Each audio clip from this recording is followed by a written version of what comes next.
What does this tell you about Paul George? Look at this. Bring this to the steady cam. Can you see that? Oh, we're taking shots of your phone? No, I was just showing what it is. Wait, what is it? That's 70 cc's of fluid. Okay. Now, my last year in Baltimore, Skip, every week. That's not Paul George. No. Is that Paul George? No. I'm saying he said he had. That you? This is me. Oh, that's off from you. Okay. Off me. I'm saying my last year in Baltimore, Skip. Okay. Every week, either one or both knees, I got between 30 and 60 cc's of fluid. So? I never said a word. Okay. They killed LeBron James for revealing about his hand. So is this what you're saying, Paul George? This is why you had that bad shooting game in Game 5? Because of the elbow. Is that what you're doing? Is that what we're doing now? This explains why he didn't go to L.A. Paul George told me he built a brotherhood.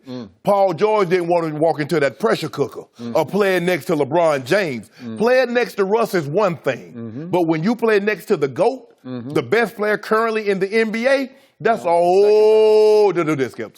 It's not your turn. I don't know why you would interrupt me. Yep. Paul George didn't want any part of that pressure cooker of playing next to LeBron and having the expectations. There are not any expectations of OKC representing the West. He plays next to LeBron James. Their thought of it, I believe if he was in L.A. And he was next to LeBron, they would be the second favorite in the West. They would. They might, in some eyes, be the first favorite. Wow. Paul George didn't want that. He got 20 ounces. Man, Paul, I think he meant cc's. 20 ounces is a lot. I agree, it's too It's much. a lot. You'd be drained of your blood. If you got 20 cc's of blood, 20 ounces of blood on your elbow, you ain't shooting. I can assure you that. Yep. So he might have had something going on. I know, Skip. I've had elbow infections and they had to drain it and put the gauze in there so it doesn't get affected. But Skip, you always say, you played football, this is basketball, right? I had a different mentality. And speaking of making injury excuses, can we see LeBron at the podium after getting swept by Golden State? Oh, see, I already brought that up. I preempted you. Can we see it? I knew you was going to do it. I just set want to him see what up. it looks like. He's got a soft cast on his right hand. Broke his hand. What are you talking about? He broke his hand. LeBron, you don't need to do that. You're too good for that. Okay, what about Paul? You have to tell everybody, I got a broken hand. I don't know how broken it was. I think his spirit got broken. I think his ego got hurt. So we ain't talking about LeBron. We talking about Paul George. We're talking about making injury excuses. And again, to your point, I've always said Paul George, not the mentally toughest guy in the history of the NBA. Right. Why do I call him George Paul? Because he's not that mentally tough. He's a gifted player, but he can't bring the intangibles on a nightly basis. But I do think it bodes well for next year's Oklahoma City Thunder that he got two injuries taken care of. I'm going to go so far as at least they hindered him. He had a balky left knee, and he got it fixed. Let me ask you a question. When he called himself Playoff P, did he have these injuries Yes, then? he did. So they didn't affect him then, just when he shot terrible. And I'm just going to give him this. I think he had a swollen left elbow for much of the year. I'm sorry, right elbow for much of the year, shooting elbow. And I think it sort of distracts you psychologically. Does it really hurt your stroke? Probably not. But in the back of your mind, are you thinking, this isn't quite right? I'm sure LeBron had something going on. He probably did. All the great players have something. You play that many times and you got a little nick, your toe hurt. Suck it up. So all of a sudden next year, the Oklahoma City Thunder will be better without Melo and better with a little healthier George Paul or Paul George, whichever way you want to look at it. We would have never known this. Because now it seems like I'm glad we know it.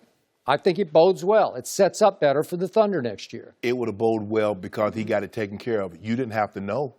He got it taken care of. Okay. So now it seems he's at least LeBron James still almost averaged a triple-double. He didn't make excuses. They were the better team. Speaking of knowing, Paul George says he knew LeBron was going to L.A. before he made his decision to stay in Oklahoma City. So he could have joined forces. He did. And to your point, I'm going to conclude differently than you do about the point. But Paul George is saying, I don't want to be LeBron's sidekick on the Staples stage because he knew what the media will do to LeBron's sidekick.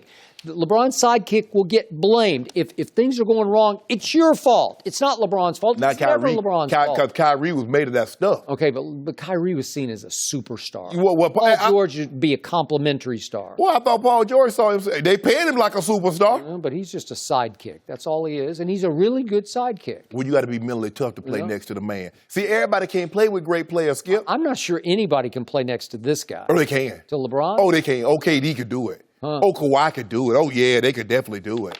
It's not easy, Skip, because, look, I played with John.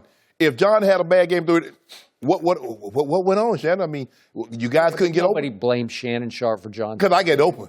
Because old Shea Sharp was getting open. The game doesn't work that way. You weren't the second star in Denver. I said, hey, John, they covered. Yeah. I tell the boy, give me a look. I'll be open. Well, okay. So, but you're out of harm's way. You're out of the spotlight. Yeah. It's trained on the quarterback. Yeah. It's trained on LeBron James, except for the overprotective media, which then retrains it And on they're overprotective nothing. Yeah. You part of the media. He is the most protected superstar No, it's in the not. history of superstars. Actually, it's Michael Jordan. No, that's wrong. Skip. Wrong. Skip. Wrong. Skip. What was there to ever criticize? Skip. Are you trying to get a meme going? I ain't trying to get no meme, nothing going. You know the most protected superstar of all time. How? I don't know what you mean. There was nothing to criticize. What was there? He went 6-0 in the finals with 6 MVPs. And you're going to do what? What are you going to say? Oh, my goodness. I mean, did Sam Smith not write a book, The Jordan Rules, which exposed Michael for punching Steve Kerr and Will Perdue during practice? No, it was the bad boy Pistons rule. Because they rule. Well, and before them was the big three Celtics. Yeah, before he grew up. And once he grew up, it was over. Well, it just so happens he grew up and they grew old. Yeah. That's what happens. But like you like to tell me, Father Time came knocking on their door. And he said, Larry, I need you. Kevin, I need you. Robert, I need you. You know where Father Time's going to be next year? Staples. No, Yeah, he's going to be at Staples. I got a feeling. He's going to be in the front row. I'm thinking 2021, Skip. You might be right. Yeah, 2021. Staples next year. And LeBron's going to look over and he's going to go. Oh, okay.